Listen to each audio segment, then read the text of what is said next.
कि मेरे नैनों में बसो नंदलाल, मेरे नैनों में बसो। कहा कि कभी तू ओझल हो जाता है, कभी तू मेरे नैनों में है, कभी तू दूर हो जाता है, कभी तू दूर हो जाता है, कभी पास आ जाता है। तो ऐसा कर दे कि मेरे नैनों में तू बस जा, कि जिधर भी देखूं तू ही नजर आए। नैनों में बसने का अर्थ है जिधर भी देखूं तू ही नजर आए, कुछ और नजर ही ना आए। मेरा जो है सब जल जाए, बस तू ही तू रह जाए। तो जब जौन सा है ये खेल आगे बढ़ता है, जब इसमें जौन सा है मीरा जो कहती है भक्ति, भक्ति में जब शिष्य आगे बढ़ता है तो उसमें कहीं ना कहीं वो दर्द उठता है।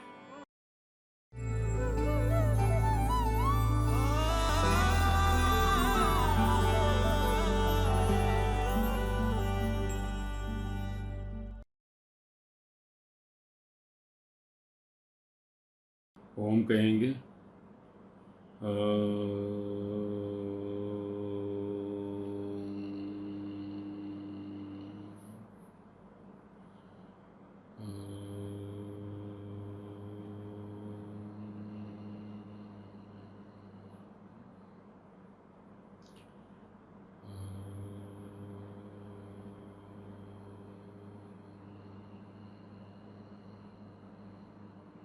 आज का सवाल है,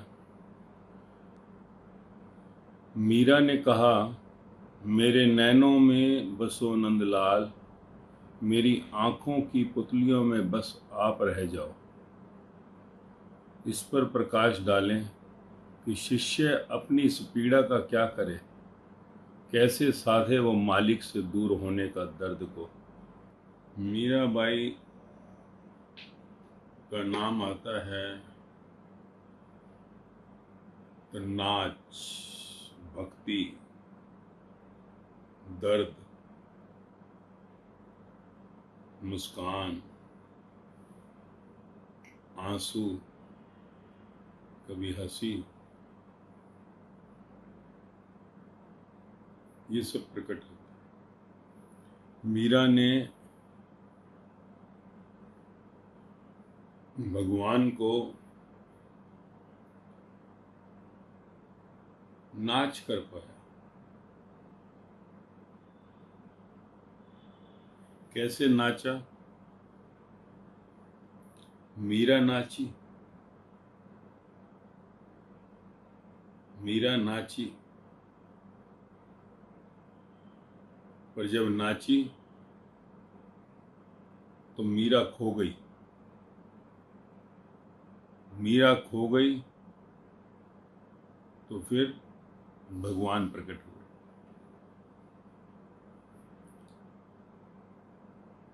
खोने से ही कुछ मिलता है। संसार में कुछ खोते हैं तो पीड़ा बहुत बढ़ जाती है, दुख बहुत बढ़ जाता है, बर्दाश्त नहीं होता, अटैक हो जाता है, मर जाते हैं लोग। भगवान की तरफ भी जब चलते हैं तो भी जौन सा है पीड़ा होती है। क्यों? क्योंकि भगवान की तरफ भी खोने का होता है, खोना। भगवान को पाने के लिए खोना पड़ता है। संसार में हम बाहर कुछ खोते हैं, बाहर कुछ पाते हैं, पर भगवान के मार्ग पर अंदर कुछ खोना होता है और अंदर ही कुछ पाना होता है। भगवता का खेल पूरा अंतर्मुखी है, माया का खेल पूरा बहिर्मुखी है। बाहर जो माया में चलते हैं उनकी बुद्धि में 24 घंटे माया ही चलती है। उनकी आंखें भी माया देखती हैं, कान भी माया सुनती हैं, उनका शरीर भी जौन सा है माया को स्पर्श करता है। उनके पास कुछ है ही नहीं माया के सिवाय। और जो भगवान में चलते हैं, ईश्वर की ओर चलते हैं, उनके पास माया बचती नहीं, खो जाती, मिट जाती। आखिरी माया का कतरा भी नहीं बचता। और जैसे जैसे माया खोती जाती है, भगवान के नजदीक पहुंचते जाते हैं। जैसे जैसे माया खोती जाती है, भगवान के करीब होते जाते हैं। माया खोना कोई बाहर की बात नहीं कह रहा, अंदर।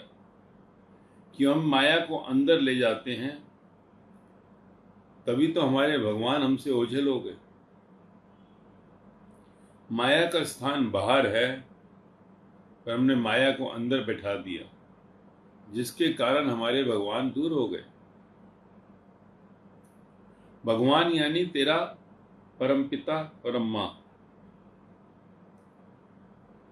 अब वो अंदर से जैसे जैसे माया जो उनसी है बाहर आती है, भगवता के गुण प्रकट होने लगते हैं। और उन्हीं गुणों में फिर जो सा है कि एक दिन कोई सब कुछ जब खो देता है, जब सब कुछ उसका मिट जाता है, तभी जो सा है भगवान प्रकट हो जाते हैं। सब कुछ खो जाना ही भगवान की प्राप्ति है। इसलिए जीसस ने भी बाइबल में कहा कि जिनके पास है उनको और दिया जाएगा, जिनके पास है उनको और दिया जाएगा, जिनके पास नहीं है उनसे वो भी खींच लिया जाएगा। इसका अर्थ यही है, जिनके पास है वही और मांगते हैं। यानी जिनके पास माया है वो माया ही मांगते हैं, और जिनके पास भगवान है, जो भगवान के मार्ग पर चलते हैं, उनसे भगवान खींच लेता है सब कुछ। उनका आखिरी माया का पाया भी खींच लेता है और पूरा ही बेसहारा कर देता है। माया से संसार में हमने जो आसरा बनाया है, हमने जो माया की बैसाखियों से सहारा लिया है संसार में, वो कहीं ना कहीं दुख सुख का कारण है। और सतगुरु तेरी माया की सारी बैसाखियों को खींच लेता है। और जैसे वो माया की बैसाखियों को खींचता है, वैसे ही भगवान का रूप प्रकट हो जाता है। जैसे ही माया की बैसाखियां वो खींचता है, भगवान का रूप प्रकट हो जाता है। और यही जोन सा है जो यात्रा है माया से भगवान की ओर, माया से ब्रह्म की ओर। इसमें जैसे जैसे माया से कोई दूर होता जाता है, जैसे संसार में उसको सहारे की जो सी सदा जरूरत रही है, उसके संबंध, उसके पदार्थ, उसकी बैसाखियां हैं। बैसाखियां हैं, बैसाखियां टेम्परेरी ही होती हैं। बैसाखियां टेम्परेरी ही होती हैं, बैसाखियां परमानेंट नहीं है। बैसाखियों के सहारे तू लंबी दौड़ नहीं कर पाता। और बैसाखियों के लिए जो सा है तेरा होना जरूरी होता है, क्योंकि अगर तू नहीं है तो बैसाखियां पकड़ेगा कौन। इसलिए तेरे जो से संसार के संबंध, जिनको तू माता पिता, भाई बहन, पति पत्नी, बेटा बेटी, तेरा दौलत, तेरी शोहरत, तेरी पदवियां, जिसको तू ये सब कहता है, ये तेरी माया की बैसाखियां। इन बैसाखियों के सहारे तू संसार में चलता है। ये बैसाखियां ही तेरी सहारा है संसार में, माया में, बाहर। पर ये जब बैसाखियां अंदर चली जाती हैं तो फिर बड़ा तांडव हो जाता है, महाभारत छिड़ जाती है। और यही बैसाखियां जौन सी हैं तुझे परमात्मा से दूर करती हैं। क्योंकि परमात्मा के लिए जब कोई चलता है तो उसे इन बैसाखियों की जरूरत नहीं होती।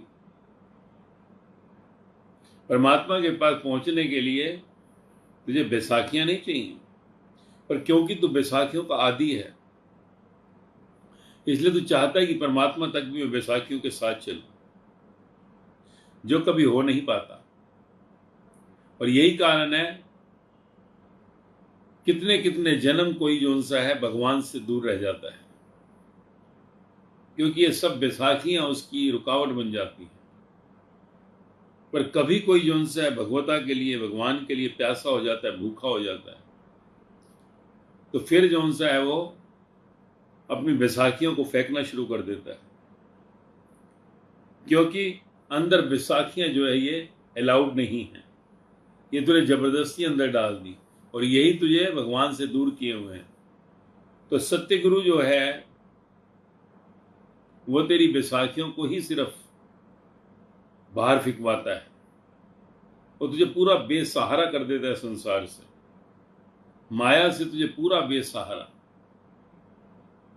तुझे संसार में तेरा कोई नजर नहीं आएगा। जिनको तू कहता था कभी मेरा, वो पूरी माया ही तेरी जीरो हो जाएगी। तेरे सारे जितने भी संबंध जो तूने कहता है कि मेरे खून के संबंध, सब फीके हो जाएंगे, क्योंकि वो तेरे को दिखाएगा कि बैसाखियां तभी तक तेरे साथ थी जब तक कि तू इनके साथ था। अब जैसे ही तू दूर हुआ, ये बैसाखियां भी दूर होने लग गई।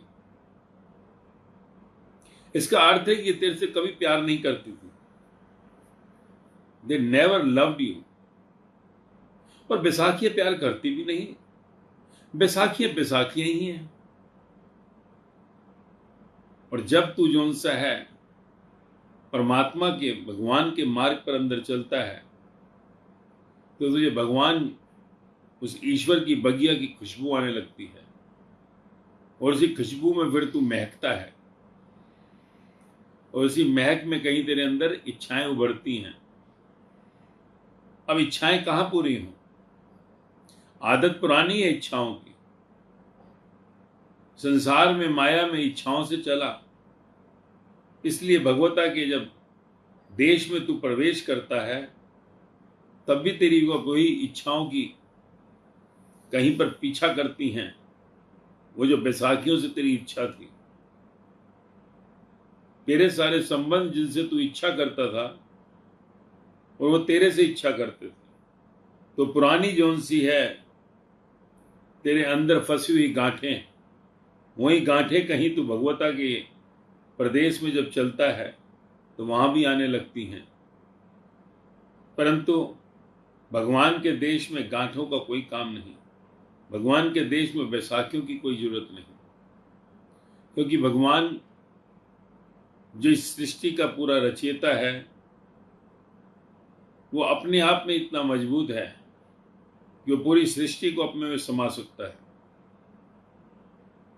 तो इतना ताकतवर है वो, इतना पावरफुल है वो।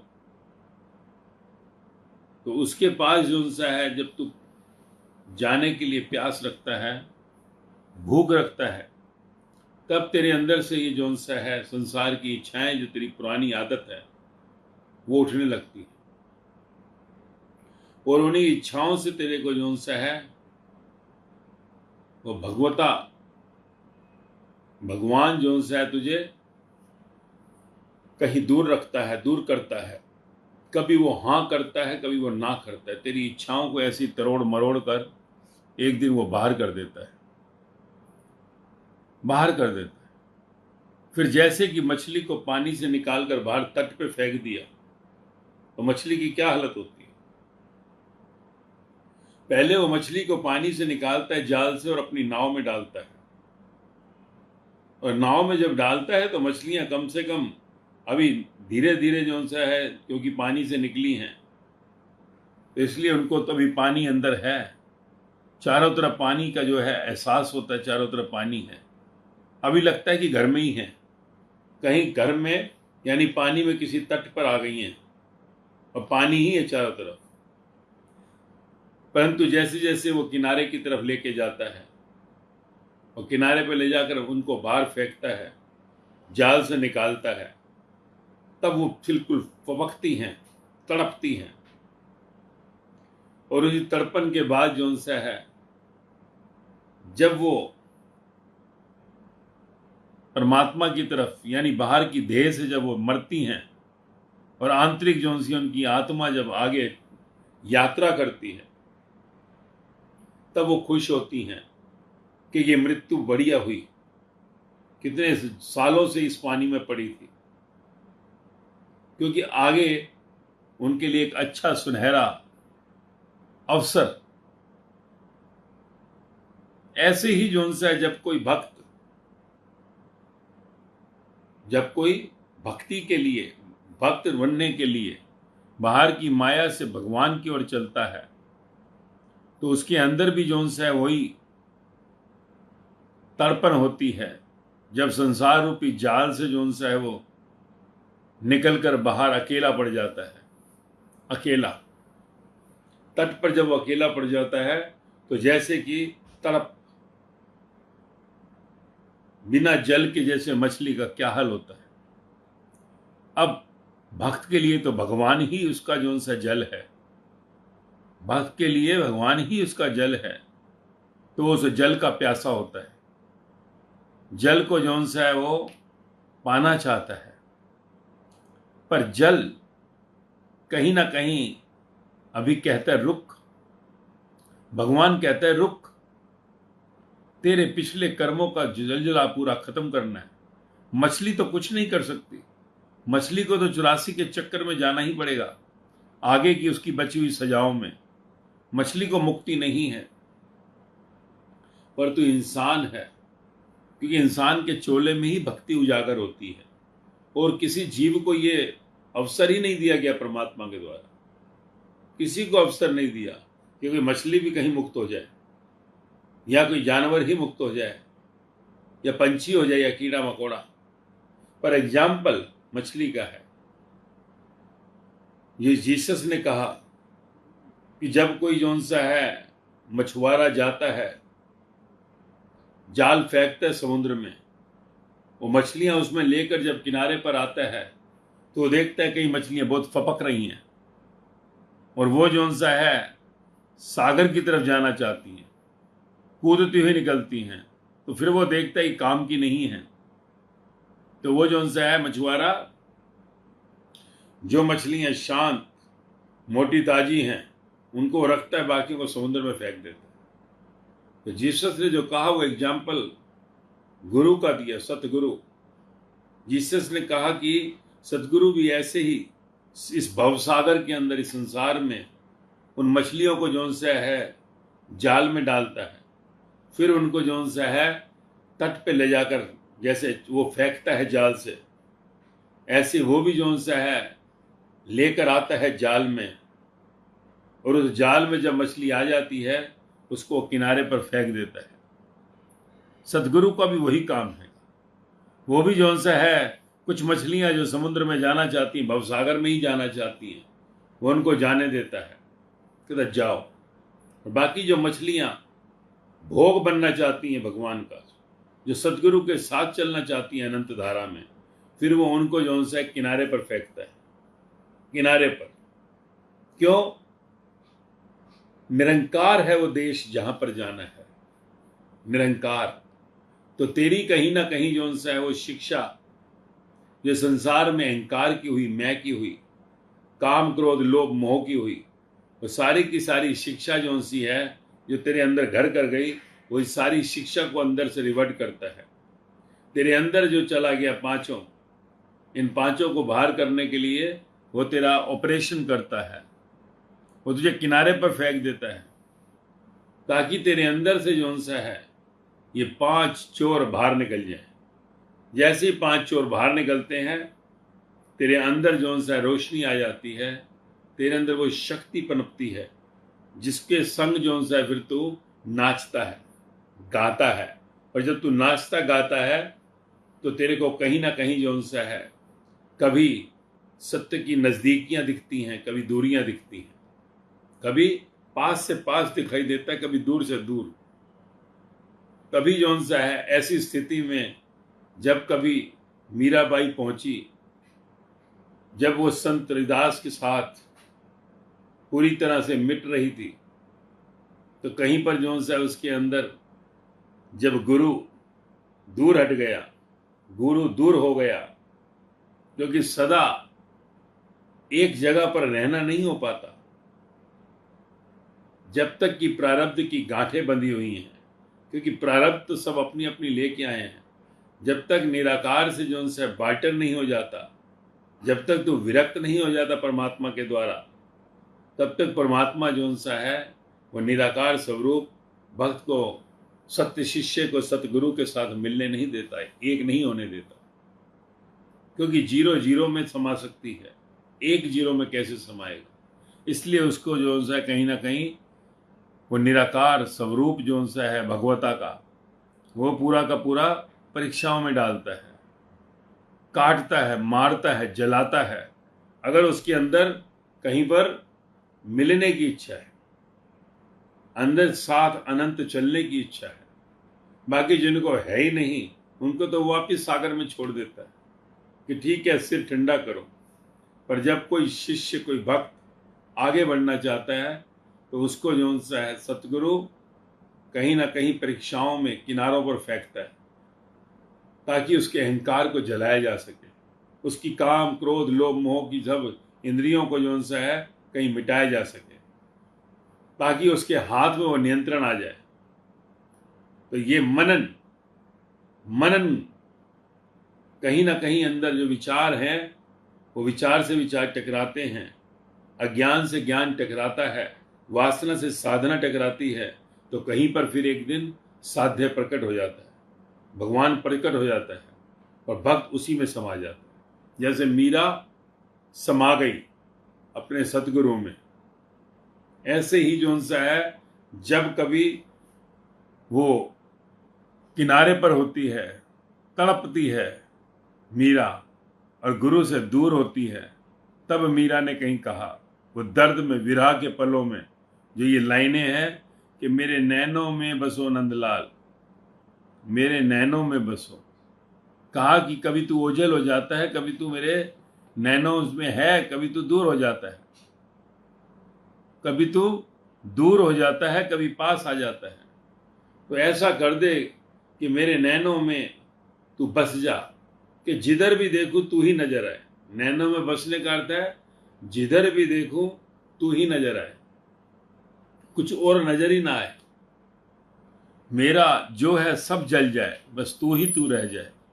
तो जब जौन सा है ये खेल आगे बढ़ता है, जब इसमें जौन सा है मीरा जो कहती है भक्ति में जब शिष्य आगे बढ़ता है, तो उसमें कहीं ना कहीं वो दर्द उठता है, क्योंकि संसार में सदा संग की आदत रही है, अकेले रहे नहीं, साथ चाहिए, बाहर का साथ। परंतु सत्य की यात्रा में परमात्मा का साथ सदा अंदर मिलता है, क्योंकि बाहर की यात्रा तो 100 साल में खत्म हो जाती है, अंदर की यात्रा कभी खत्म नहीं होती, अनंत की यात्रा है।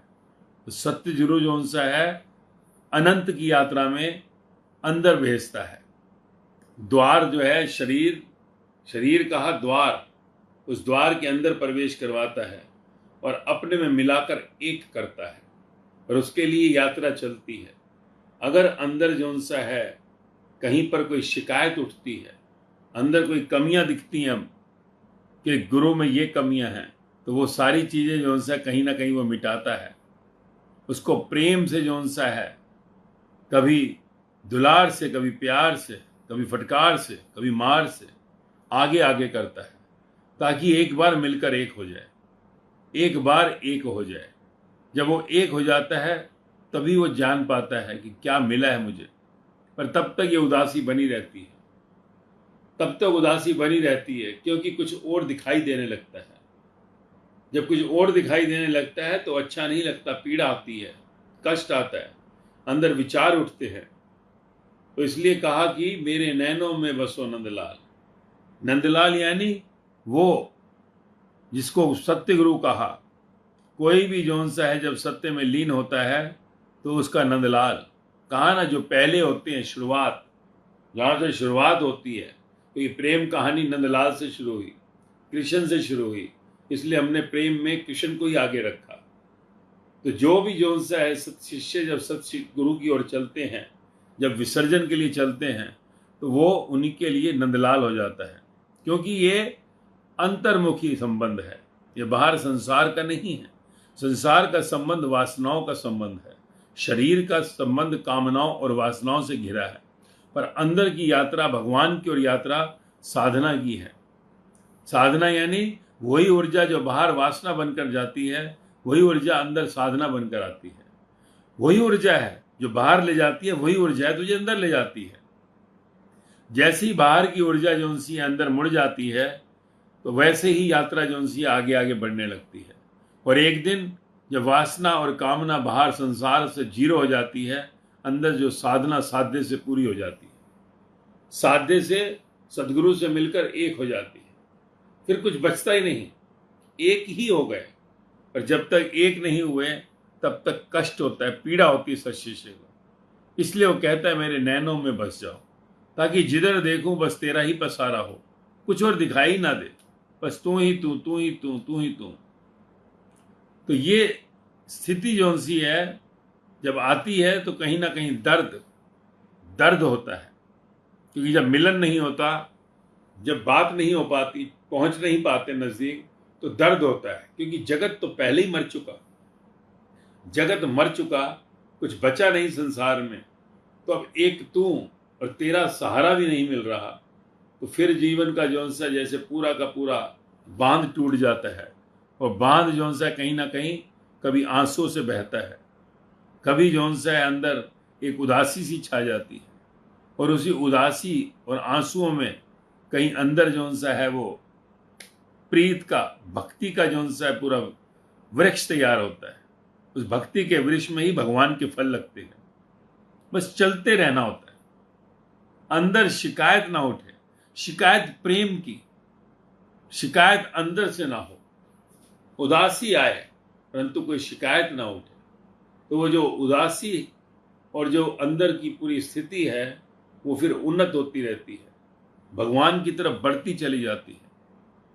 तो ये सारा खेल है, क्योंकि भक्त सदा जौन से हैं अपने को संसार के अंदर पूरी तरह से जो अलग ही पाते हैं और अलग ही दिखते हैं, वो अपने में ही खोए रहते हैं। भक्त के अंदर सदा अपने अंदर ही खोया रहना होता है, पर अंदर जौन सा है जब संग नहीं दिखता, उसका जौन सा है सतगुरु नहीं दिखता परमात्मा साथ, तो कहीं ना कहीं पीड़ा आती है। और वह पीड़ा भी एक होने के लिए जरूरी है, एक होने के लिए जरूरी है। इसलिए जब दो होते हैं तब भी पीड़ा है, जब एक होते हैं तब भी पीड़ा है, क्योंकि अंत है। जब मां के गर्भ से जो सा बच्चा अलग होता है, दो होने लगता है, तो भी पीड़ा आती है। ऐसे ही जब दो से एक होने होता है तब भी पीड़ा आती है, क्योंकि अब वापसी हो रही है। जैसे बच्चा वापस गर्भ में जाना चाहता है, अब वो जो सा है दोबारा से वापसी जब होती है, दोबारा जन्म होता है, उसी को संसार में हमने द्विज पुरुष कहा। द्विज हो गया, यानी नया जन्म हो गया। वो नया जन्म पुराने जन्म के अंदर से ही होता है। पुराना जन्म एक माया में, और माया से फिर ब्रह्म जन्म लेता है, और उस ब्रह्म के लिए ही कहीं पर जीवन की वो मस्ती जो सी, जैसे माँ के बाहर बच्चा आते ही माँ माँ माँ माँ करता है, ऐसी बच्चा जब भक्त कोई भगवान में समाता है, तो वो भी बार बार जो सा गुरु गुरु गुरु करता है। जैसी वो जो उनसे अंदर प्रवेश करता है, नजदीक पहुंचता है, तो दर्द बढ़ जाता है। और वही दर्द बढ़ते बढ़ते एक दिन जो उनसा है प्रवेश हो जाता है, जैसे गर्भ में फिर से प्रवेश हो गया। और जैसी प्रवेश होता है एक नया जन्म हो जाता है। वही नया जन्म, इसको द्विज कहा, परमात्मा कहा, भक्त क्या है या भगवान क्या है। तो इसके अंदर जैसे ही तू जो सा है भक्ति में लीन हो जाता है, तेरा जन्म होता है, तो तेरी आंखों में नंदलाल बसा हुआ ही आता है। तेरी आंखों में तेरा जो भी तेरा सतगुरु वो अंदर प्रकट होके ही आता है। फिर तेरी नैनों में कुछ और दिखाई नहीं देता, जिधर भी देखेगा वही दिखाई देगा। तो इसलिए जो सा है एक आग से निकलना पड़ता है, चमकने के लिए, द्विज होने के लिए। पुराने को जलना है और नए को आना है। तो जो पुराने की जलने की स्थिति बनती है तो दर्द होता है, कष्ट होता है। उस कष्ट में जौन सा अभी दिखाई नहीं दे रहा कि जौन सा कौन आने वाला है जीवन में। देखिए, दर्द में दिखाई नहीं देता कि कौन आने वाला है, पर जब आ जाता है तो वही सच शिष्य नाचता है, गाता है, झूमता है। तभी जान पाता है कि ये क्या मिला, ये दर्द क्यों मिला। वो दर्द को ही हमने विरह कहा है। विरह, दर्द ऐसा जो बर्दाश्त नहीं होता, पर उसी में ही जो उनसा है परमात्मा का पूरा खेल छुपा होता है। उसी गर्भ से फिर परमात्मा जन्म लेता है। इसलिए अपने को सहज अवस्था में रखना है, सहज, सहज समाधि, क्योंकि समाधान हो गया। समाधि का अर्थ समाधान हो गया जिंदगी का। जैसे ही तू द्विज होने लगता है, तुझे मालूम पड़ता है कि ये पूरी सृष्टि मेरा ही एक्सपेंशन है, तो तू द्विज हो जाता है। संसार में एक नया स्वरूप जो था वो नहीं रहा, अब कुछ और हो गया। तो ये जन्म जो मिला है इसकी कदर हो जाती है, कदर, सम्मान हो जाता है कि जो परमात्मा तूने मुझे सौंपा इसमें और 4 फूल लगा कर दे रहा हूं।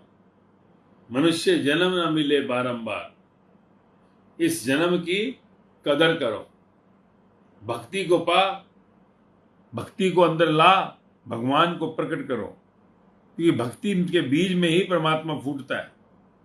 तेरे अंदर अगर परमात्मा की मस्ती है, मौज है, तो जीवन हर पल आनंद में आ जाएगा, हर पल आनंद। आंखों में भले उदासी रहेगी पर अंदर आनंद के झरने बहेंगे, क्योंकि सब खेल जो सा है समय से, हर चीज जो सी समय से चल रही है। और भगवता का फूल भी समय से खिलता है, बशर्ते तेरा पुरुषार्थ बना रहे, पुरुषार्थ बना रहे। बाकी सब भगवान के हाथ में होता है, तेरे जीवन का उद्धार कैसे करना है। तो मेरे नैनों में बसे नंदलाल, ये एक उदास चित्त है। ये कहीं ना कहीं जो सा है बिलख रहा है कि जो सा है मेरी मुलाकात नहीं हो पा रही, मैं मिल नहीं पा रहा। जब तक तू मिल नहीं पाता तब तक जीवन अधूरा सा रहता है। तो अपनी यात्रा में तुझे जो भी मिलता है, जैसा भी मिलता है, तुझे सहज रहना है, क्योंकि गुरु के हर खेल में राज छुपा है, हर खेल में राज छुपा है। इसलिए तुझे जो है अपनी यात्रा में कहीं पर भी अटकना नहीं है। तुझे हर पल अपने को रिलैक्स में रखना है, सहज रखना है, ताकि जीवन की यात्रा कहीं अगर पूरी तरह से मिटने को तैयार है तो उसे मिटा ही डालो। भक्त मिटाता है, भक्त मिटाता है, मायावी बनाता है। तूने कितनी बार जो उनसे अपने को संसार में रखा, कितनी बार तो इस माया के चंगुल में फंसा। अब मौका है, भक्ति की छलांग मार और भगवान को पा जन्म सफल कर। बिल्कुल जीवन की यात्रा में कहीं पर भी कोई आरोप ना रहे कि ये भगवान की तरफ नहीं चला। आरोप एक ही कि ईश्वर की ओर नहीं चला। ईश्वर की ओर चलने वाला ही इस दर्द से गुजरता है, जो चला ही नहीं उसे दर्द कैसा होगा। कहा ना, डिलीवरी के लिए दर्द की जरूरत है। तेरे अंदर से परमात्मा की डिलीवरी होनी है, उसके लिए तेरे को दर्दों से गुजरना पड़ता है। और वो दर्द जिसने हंसते हंसते झेल लिए, उसके लिए फिर नेचुरली रिजल्ट भी जो सा है अच्छा ही होगा, क्योंकि हर रात के बाद दिन है, दर्द के बाद जो सा मस्ती है। अपने जीवन को अच्छी तरह हम जब झांक लेते हैं, समझ लेते हैं कि यात्रा प्रभु से आई है, प्रभु की ओर जा रही है, तो इसमें कैसे चलना है, कैसे चले। तो जब रोम रोम में जो सा है प्रभु बस जाता है, तो अपने आप तेरी यात्रा जो सी है परफेक्ट हो जाती है। अपने आप तेरी यात्रा प्रभु को आगे रखते हुए संसार में आनंदमय होती है, मौज में होती है। तो अपने को पूरी तरह टिकाओ जहाँ जिधर भी हो, क्योंकि जो भी सत्य गुरु करता है वो तेरे अच्छे के लिए ही करता है, कुछ भी बुरा नहीं। तो जैसे जैसे तू अपनी उस अच्छी प्रवृत्तियों को देखेगा, कि तेरी सारी बुरी प्रवृत्तियां जो थी वो निर्वत होती जा रही हैं और अच्छी अच्छी प्रवृत्तियां आई जा रही हैं। तभी तुझे मालूम पड़ेगा तुझे क्या मिल रहा है, क्या पा रहा है। तो इस संसार की पुरानी आदतें कई बारी हमें रोक लेती हैं, परंतु परमात्मा की ओर चलने की टाइम कहीं से भी रुकता भी नहीं। क्यों? क्योंकि परमात्मा तो मेरा राखनहार है, जीवनहार है।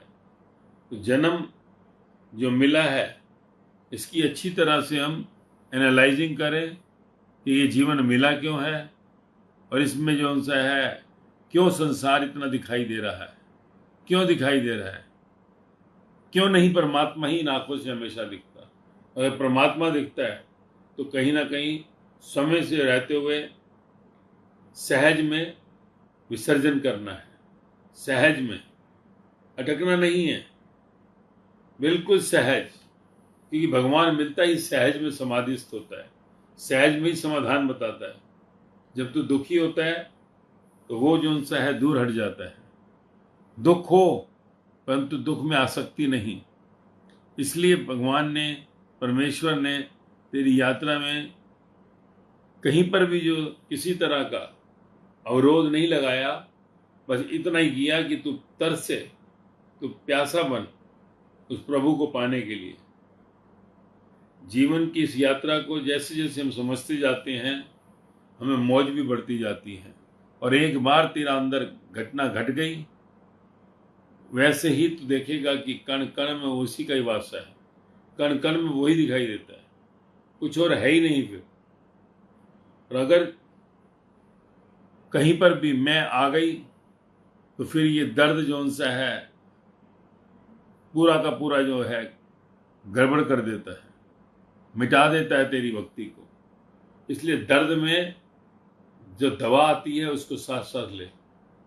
वही दवा जो सी है तेरे दर्द को रक्षा करेगी। क्योंकि दर्द जो सा है एक दिन तेरी परमात्मा की जन्म देने के अंदर पूरी तरह से काम आएगा। तो प्रभु को जन्म देना है, उसमें तो संसार के जन्म की बात नहीं। प्रभु का जन्म स्वयंभू है, स्वयं से होगा, बस तो माध्यम बनता है, माध्यम, जस्ट ए मीडिया। तो अपनी इस यात्रा के अंदर कहीं पर भी तुझे बहकना नहीं है। एक बार तो विसर्जित हो गया, तू देखेगा कि तेरे अंदर हर टाइम परमात्मा ही है, ईश्वर ही है। इसलिए ज्यादा सोच विचार नहीं, जो भी जैसा भी है उसको स्वीकार कर। और विरह की अग्नि में जब जले तो प्रभु तेरे साथ है, बेहद साथ है। आंखों में नहीं बस रहा कि कहीं ना कहीं कुछ ना कुछ खेल जो है हो जाता, पर एक ना एक दिन तेरी यात्रा जरूर गार्ड होम तक पहुंचेगी, बशर्ते तू अपने अंदर तड़फ और प्यास बरकरार रखे, पूरी तरह से तू उसमें अपने को डिजॉल्व रखे, तभी ये जीवन का सत्य साबित होगा। बाकी कुछ है नहीं। एक बार एक हो गया तो आंखों में बस गया, नैनों में बसो नंदलाल, बस गया नैनों में। अब हर जगह जो सा है उसी का चेहरा दिखाई देगा, दूसरा चेहरा है ही नहीं, वही चेहरा दिखाई देता है। बस उसमें अब मौज लो, जहां जिधर भी चांद तारों में वही, सूरज में वही, कोई भी आता है उसमें वही नजर आता है। तो उसी के लिए जो सा कहा कि बस वो स्थिति का इंतजार करना है, श्रद्धा बढ़ानी है और सब्र करना है। श्रद्धा शबरी बढ़ाओ, संतन की सेवा, श्रद्धा बढ़ाओ, सब्र का जो सा है, जो तेरा बांध टूटता है उसको भी रोको, सब्र रखो। और फिर खाना तो तेरे जीवन का अभिन्न अंग है, तो तेरे को उसकी भी व्यवस्था करनी है सबके लिए। ये जन्म प्रभु की देन है, प्रभु को तूने क्या देना है ये देख। प्रभु ने तुझे सब कुछ दिया, तू प्रभु को क्या लौटाएगा? अगर जो तूने लिया प्रभु को कुछ लौटाया नहीं, तो पूरा साल, पूरी जिंदगी तेरे को कष्ट दिखाई देगा। प्रभु को देना है कुछ, तूने आज तक प्रभु से सिर्फ मांगा है और तुझे मिला है। अब प्रभु को देने का वक्त है। और तू क्या देगा? अपनी मैं, अपनी जो सा है संसार में जो भी इच्छाएं हैं, तो सिर्फ उसको प्रकट करेगा, परंतु उसमें आसक्त नहीं होगा। प्रकट करेगा, आसक्त नहीं होगा। क्योंकि ईश्वर को सब मालूम है किसको क्या कब देना है। बस तेरे को ही जो है कहीं मालूम नहीं पड़ता, तो सदा जो उनसे दूर होता चला जाता है। तो अपने को सत्य में टिकाओ और अपने अंदर भक्ति का इतना प्रवाह कर दो, सुनामी कर दो, किनारे ना बचे। फिर तेरे सागर जैसा ये पूरा का पूरा परमात्मा का स्वरूप प्रकट हो जाएगा। अपने को जैसे तू समर्पित करता है, विसर्जित करता है, पूरा तेरे के अंदर, तेरे जो से रोए रोए के अंदर से वो मस्ती उभरेगी। और जब वो मस्ती उभरती है तभी तू समझ पाता है कि क्या मिला है तुझको, तभी तू समझेगा कि क्या मिला है मुझको। और आंखों में बसेगा, क्योंकि आंखें सबसे ज़्यादा बाहर देखती हैं।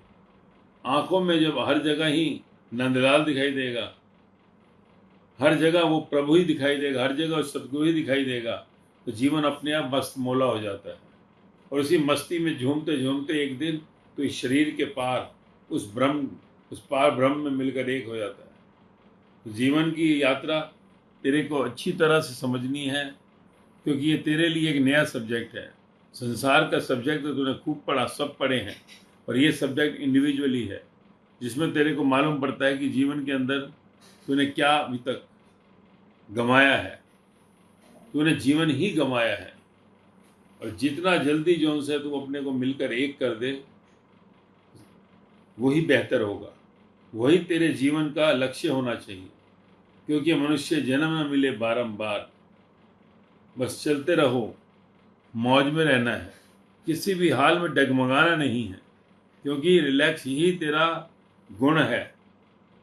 तेरे को सदा जो उनसे है एक ही कहा, रिलैक्स में रहे।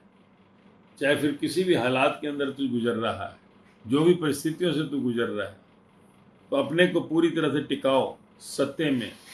और सब्र, कहा ना, श्रद्धा भक्ति बढ़ाओ संतन की सेवा। श्रद्धा और भक्ति ये गुरु का है।